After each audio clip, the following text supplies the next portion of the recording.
मनुष्य के जीवन में जब तक अध्यात्म नहीं होता तो जानवर होता है। वो मनुष्य रूप में वो राक्षस होता है, वो जानवर होता है, क्योंकि उसको पता ही नहीं धर्म किसे कहते हैं। अध्यात्म का पता नहीं तो डर किसका उसको। देखो, डर जब तक भगवान का और धर्म का नहीं होगा तब। हम एक किसान की बात करें, उसने 100 रुपए का गेहूं बेचा और 110 रुपए आ गए उसके पास। तो जब घर में गिना गया तो 110 रुपए थे।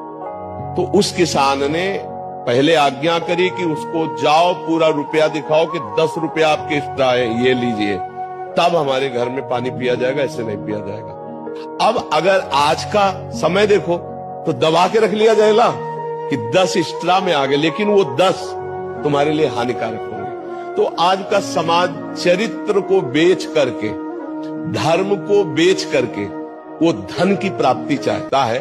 पहले था सर्वस्व